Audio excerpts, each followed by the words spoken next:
जब इमाम मेहदी दुनिया की सुपर पावर्स से लड़ने में बिजी होंगे तो चलो हमारी तकदीर को पाते हैं। तो वहीं दूसरी तरफ खुरासान में सीरिया और इराक के बीच किसी इलाके से दज्जाल निकलेगा। दज्जाल पहले से ही इस दुनिया में मौजूद है। एक दिन नबी सल्लल्लाहु अलैहि वसल्लम ने नमाज के बाद सहाबा से फरमाया कि मेरे पास एक ऐसा शख्स आया जो पहले ईसाई था लेकिन बाद में इसने इस्लाम कबूल कर लिया। इस इंसान का नाम था तमीम दारी। वो अपने 30 साथियों के साथ समंदर में सफर कर रहा था। तभी समंदर में एक खतरनाक तूफान आया जिससे इनका जहाज एक मिस्टीरियस आइलैंड पर पहुंच गया। जब वो लोग वहां पहुंचे तो उन्होंने वहां एक बालों से भरे हुए जानवर को देखा जिसके आगे और पीछे के हिस्से का ही पता नहीं चल रहा था। तो उन्होंने उससे पूछा कि तुम क्या हो? तो उसने कहा मैं अल-जसासा हूँ। इसने उन लोगों को एक जगह जाने का कहा और बताया कि वहां एक इंसान तुम्हारा इंतजार कर रहा है। तो तमीम और इसके साथी वहां पहुंचे और उन्होंने एक बड़े इंसान को देखा जो कि जंजीरों में जकड़ा हुआ था। इसके हाथ पांव सब जंजीरों से बंधे हुए थे। इसने तमीम और इसके साथियों से कहा मुझे बेसान के दरख्तों के बारे में बताओ। तो उन्होंने कहा वो फलों से भरे हुए हैं। तो इसने कहा वो बहुत जल्द फल देना छोड़ देंगे। फिर इसने कहा मुझे गलीली के समंदर के बारे में बताओ। तो उन्होंने कहा कि उसमें बहुत सारा पानी है। इस पर इसने कहा बहुत जल्द वो खुश्क हो जाएगा। फिर इसने कहा मुझे जुगर के चश्मे के बारे में बताओ। तो उन्होंने कहा कि वो तो पानी से भरा हुआ है। तो इसने कहा वो भी बहुत जल्द खुश्क हो जाएगा। फिर इसने कहा मुझे उस नबी के बारे में बताओ, उसने क्या किया है। तो उन लोगों ने इसे बताया कि वो मक्का से जाहिर होकर मदीना चला गया है। तो इसने पूछा क्या अरबियों ने इससे जंग की थी? तो उन्होंने कहा हाँ। तो इसने पूछा क्या अरबियों ने इससे जंग की थी? तो उन्होंने कहा हाँ, लेकिन अगर वो उसे फॉलो करते तो ये उनके लिए बेहतर होता। इसके बाद उस इंसान ने इन्हें अपना नाम बताया और कहा मैं हूँ मसीह और बहुत जल्द मैं निकलूंगा और 40 दिनों में पूरी जमीन का सफर करूंगा। सिवाय मक्का और मदीना के वहां जाने की मुझे इजाजत नहीं दी जाएगी। इसके बाद नबी सल्लल्लाहु अलैहि वसल्लम ने सहाबा को बताया कि वो दज्जाल था, यानी कि दज्जाल पहले से इस दुनिया में मौजूद है लेकिन बस इसका ज़हूर होना बाकी है। लेकिन सबसे इंटरेस्टिंग बात यह है कि जब दज्जाल ने इन लोगों से पूछा था कि बैसान के दरख्त कैसे हैं, तो उन्होंने कहा कि वो फलों से भरे हुए हैं। तो दज्जाल ने कहा कि वो बहुत जल्द फल देना छोड़ देंगे।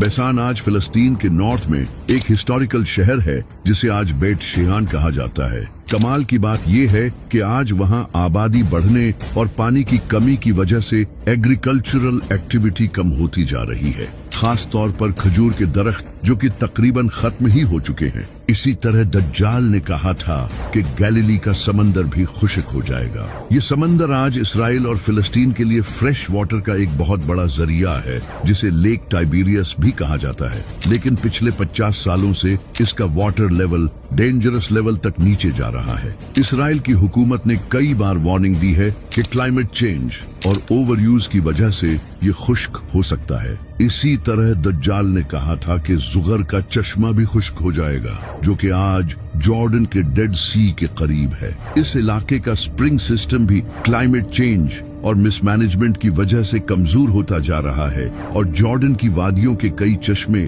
पहले ही खुश्क हो चुके हैं और कई वीक हो चुके हैं। तो दज्जाल का आना बहुत करीब है और ये बात खुद ये यहूदी कहते हैं जो कि इसे अपना मसीहा मानते हैं। ये वीडियो देखो, इसमें ये जो इंसान आप देख रहे हो ये है रैबाए।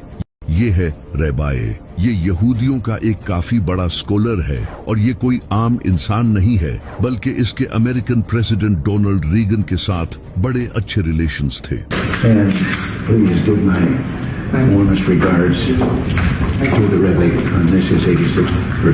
ये रैबाए यहाँ नेतन्याहू से बात कर रहा है और इसे कह रहा है कि मसीहा अभी तक नहीं आया है, इसकी आने की तैयारी करो।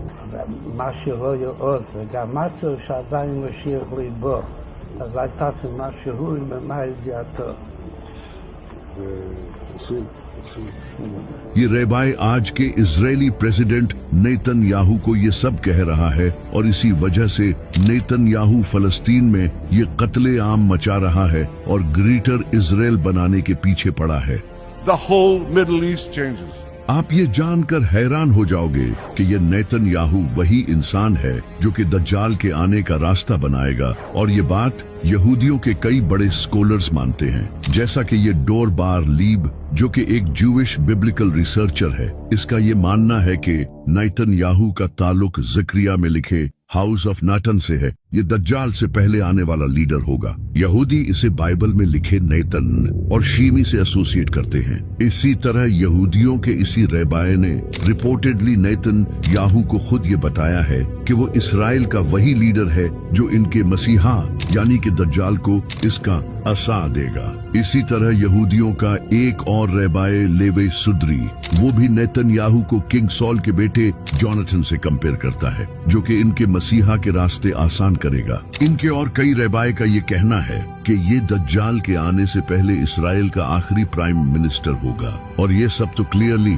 इस वीडियो में देख सकते हो कि किस तरह इनका रेबाए इसे क्लियरली कह रहा है कि मसीहा के आने की तैयारी करो। और आज आप खुद देख सकते हो कि किस तरह नेतन्याहू दज्जाल के आने की तैयारियां कर रहा है। ये यहूदी दज्जाली सिस्टम ला रहे हैं जो कि न्यू वर्ल्ड ऑर्डर है। ये यहूदी दज्जाली सिस्टम ला रहे हैं जो कि न्यू वर्ल्ड ऑर्डर है। A new world order.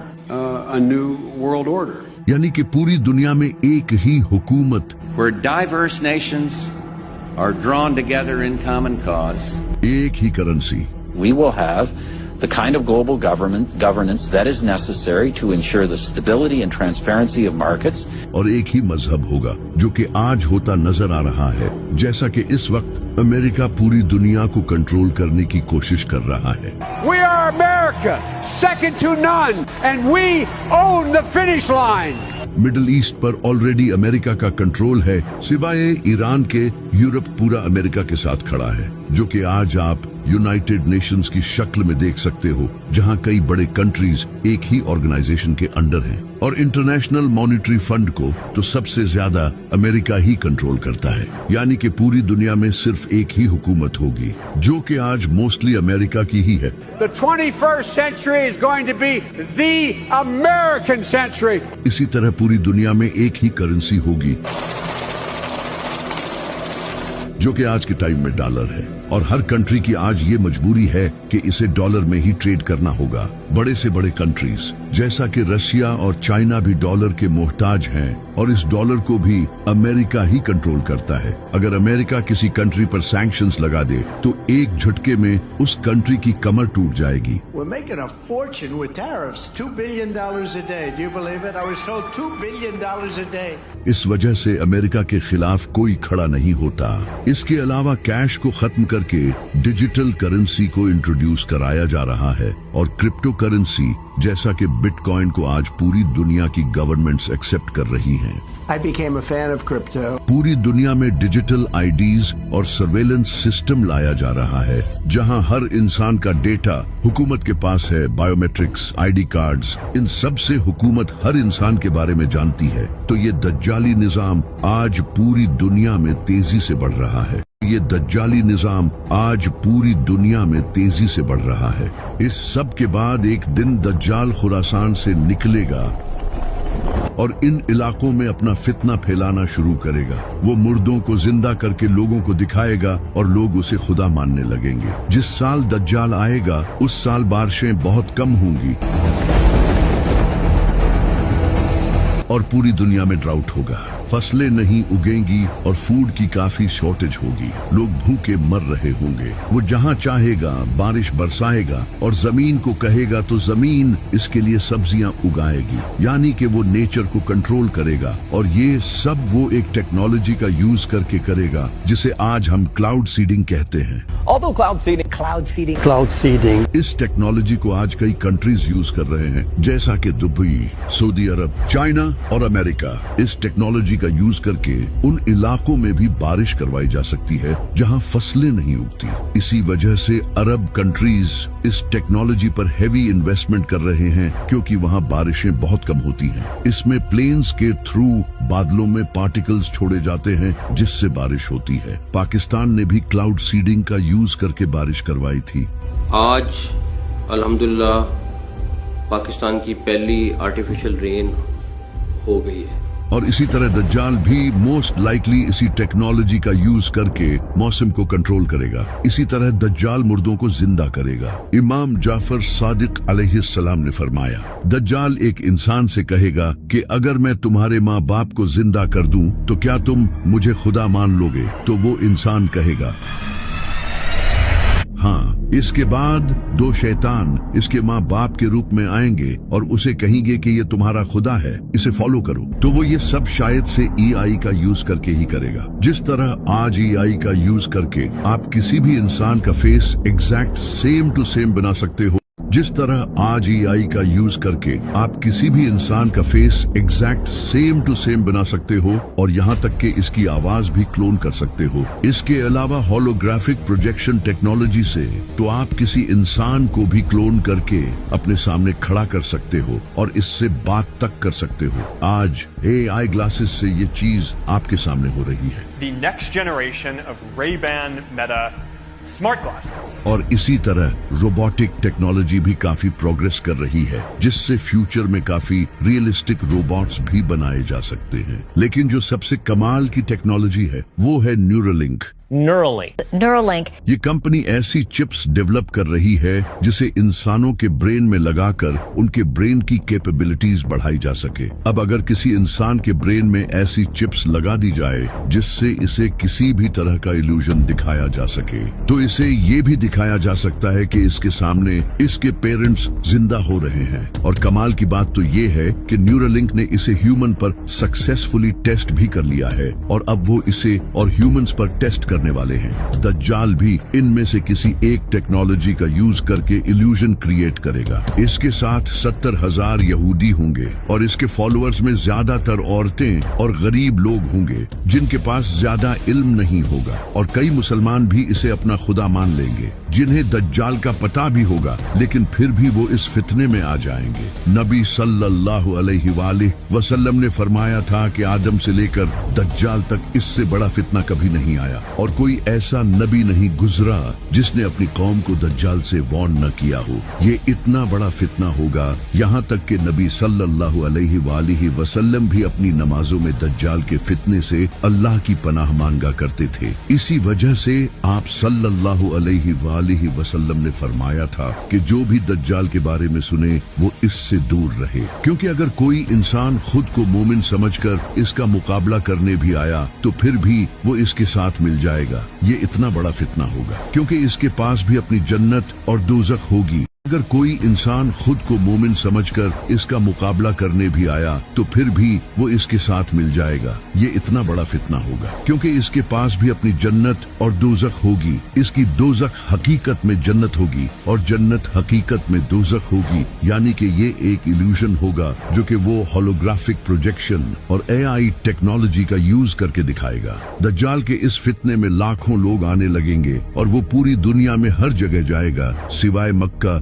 और मदीना के। वहाँ वो एंटर नहीं हो पाएगा क्योंकि ये पाक जगहें हैं। नबी सल्लल्लाहु अलैहि वसल्लम ने फरमाया, दज्जाल हवा की तरह तेज सफर करेगा। वो एक सफेद गधे पर सवार होगा जिसके कानों के बीच 40 बाजू जितना फासला होगा, जो कि ऑफ कोर्स एक प्लेन होगा जो कि इंसेनली फास्ट होगा। और आप ये भी जानते हो कि आज दुनिया के 99% प्लेन्स व्हाइट कलर के होते हैं, तो वो गधा एक्चुअली एक प्लेन ही होगा जिस पर दज्जाल सफर करेगा। इसकी एक आंख कानी होगी और इसके माथे पर काफिर लिखा होगा। दज्जाल पूरी दुनिया में फितना फैला रहा होगा और वहीं दूसरी तरफ इमाम मेहदी कॉन्स्टेंटिनोपल को फतह करने के बाद दुनिया के सबसे पावरफुल इंसान बन चुके होंगे। आज हम दुनिया को झूठे और जालिम देवता से निजात दिला रहे हैं। तभी उन्हें खबर मिलेगी कि दज्जाल ने मुसलमानों के घरों पर कब्जा कर लिया है, तो इमाम मेहदी अपनी फौज के साथ फुल स्पीड से सीरिया की तरफ जाएंगे।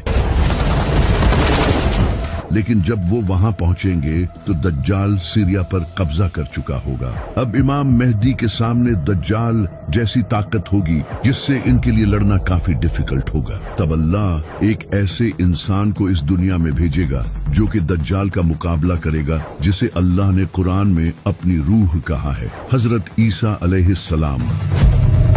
इमाम मेहदी के सामने दज्जाल जैसी ताकत होगी जिससे इनके लिए लड़ना काफी डिफिकल्ट होगा। तब अल्लाह एक ऐसे इंसान को इस दुनिया में भेजेगा जो कि दज्जाल का मुकाबला करेगा, जिसे अल्लाह ने कुरान में अपनी रूह कहा है, हजरत ईसा अलैहिस्सलाम।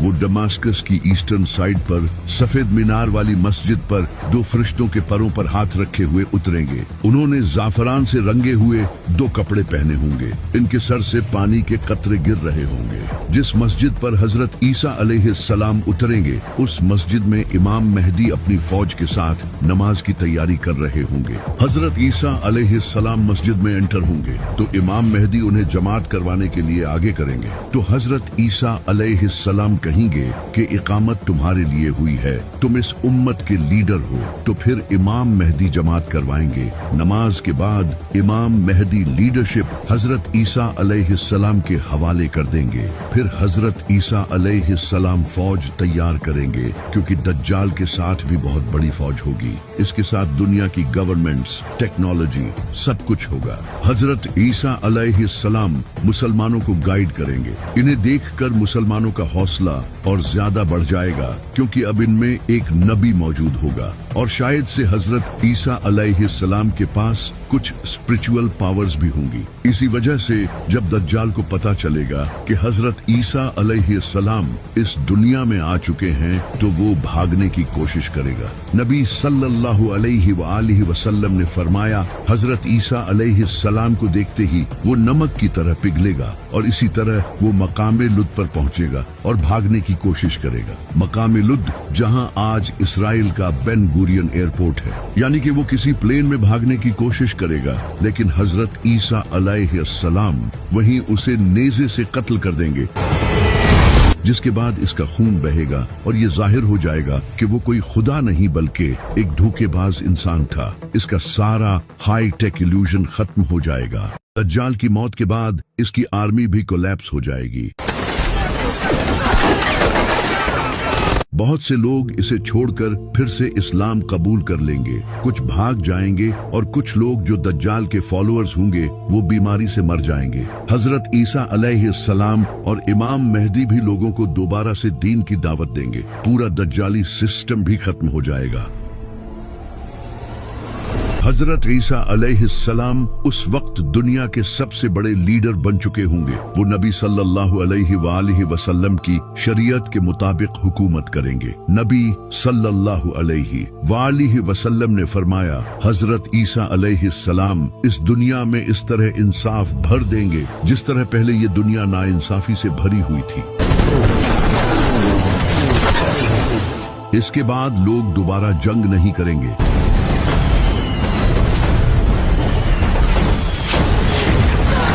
दुनिया के डिफरेंट कंट्रीज और रिलीजन्स के दरमियान नफरत खत्म हो जाएगी, क्योंकि हजरत ईसा अलैहिस्सलाम क्रिश्चियनिटी को भी खत्म कर देंगे और तब सिर्फ इस्लाम ही पूरी दुनिया में होगा, जिसका जिक्र हमें कुरान में भी मिलता है। यहूद व नसारा हजरत ईसा अलैहिस्सलाम को कबूल कर लेंगे और उन्हें फॉलो करेंगे। हजरत ईसा अलैहिस्सलाम सुअर, शराब और दूसरी चीजों को हराम कर देंगे जिन्हें लोगों ने हलाल समझा होगा। इस वक्त हजरत ईसा अलैहिस्सलाम के पास दुनिया भर की दौलत होगी, जो कि वो सारे इंसानों में बांट देंगे। ज़कात लेने वाला कोई नहीं होगा। गुर्बत खत्म हो जाएगी। जमीन फसल उगाना फिर से शुरू करेगी। नबी सल्लल्लाहु अलैहि वसल्लम ने फरमाया, भेड़िया बकरी के साथ रहेगा और बच्चा सांप के साथ खेलेगा, लेकिन वो इसे नुकसान नहीं पहुंचाएंगे। हर तरफ खुशहाली होगी। इमाम मेहदी भी हजरत ईसा अलैहिस्सलाम के साथ होंगे। वो अपने ज़हूर के बाद सिर्फ 7 या 8 साल तक ही इस दुनिया में रहेंगे, लेकिन हजरत ईसा अलैहिस्सलाम के नज़ूल के कुछ ही टाइम बाद इमाम मेहदी की वफात हो जाएगी। हजरत ईसा अलैहिस्सलाम इनका जनाजा पढ़ेंगे और इन्हें मदीना में दफन करेंगे। इमाम मेहदी की वफात के बाद हजरत ईसा अलैहिस्सलाम उम्रा और हज दोनों करेंगे। ये सब कुछ सही चल ही रहा होगा कि तभी अल्लाह याजूज माजूज को आजाद कर देगा। लेकिन ये सब जानने से पहले हमें आज से हजारों साल पीछे पर्सिया में जाना होगा, जब वहाँ एक नेक बादशाह की हुकूमत थी जिसका नाम था जुल्करनैन, जिनके पास काफी इल्म था और वो इंसाफ से हुकूमत करते थे। इस बादशाह को कुछ लोग साइरस द ग्रेट मानते हैं। जुल्करनैन ने डिफरेंट कबीलों और कौमों को अपने अंडर यूनाइट करना शुरू किया और वो पूरी दुनिया में अपने इस मिशन के लिए सफर करने लगे। वो वेस्ट और ईस्ट में भी गए। यूं ही सफर करते हुए वो एक वादी पहुंचे जो कि 2 पहाड़ों से घिरी हुई थी। वहाँ जुल्करनैन को कुछ लोग मिले जो कि एक डिफरेंट लैंग्वेज बोलते थे। उन्होंने जुल्करनैन से कहा कि हम याजूज माजूज से बहुत तंग हैं, वो पूरी दुनिया में फसाद फैला रहे हैं। क्या आप हमारे और इनके दरमियान एक दीवार खड़ी कर सकते हो? हम इसके बदले आपको कुछ पैसे भी देने को तैयार हैं। तो जुल्करनैन ने कहा कि मुझे मेरे रब ने जो दिया है वो इन पैसों से कहीं बेहतर है, मुझे बस तुम्हारी मदद चाहिए। तो इसके बाद जुल्करनैन ने इनकी मदद से लोहे को पिघलाकर दीवार बनाना शुरू की और इन 2 पहाड़ों के दरमियान एक बड़ी लोहे की दीवार बना दी और इससे याजूज माजूज इस दीवार के पार कैद हो गए। जुल्करनैन ने दीवार बनाने के बाद लोगों से कहा, एक दिन मेरे रब का वादा पूरा होगा और ये दीवार टूट जाएगी। इसके बाद जुल्करनैन वापस चले गए और क़यामत तक के लिए वो दीवार मुसलमानों की गर्दन पर तलवार की तरह लटक रही है। लेकिन इमाम मेहदी की वफात के बाद ये दीवार टूट जाएगी।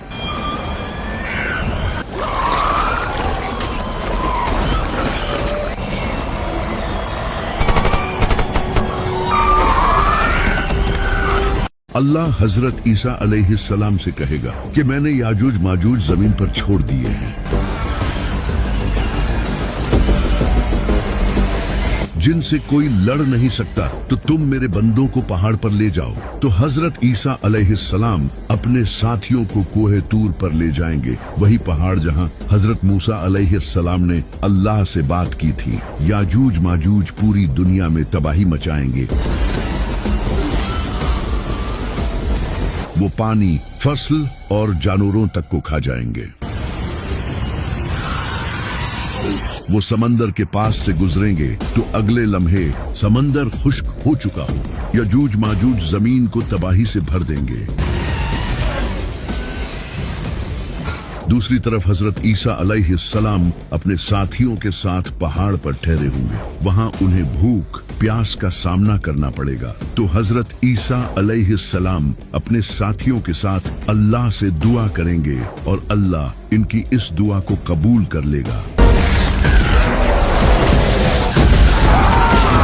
इसके बाद अल्लाह याजूज माजूज की गर्दनों में ऐसा कीड़ा पैदा करेगा जो कि इनकी गर्दनों में सुराख कर देगा। इससे एक ही रात में इनकी मौत हो जाएगी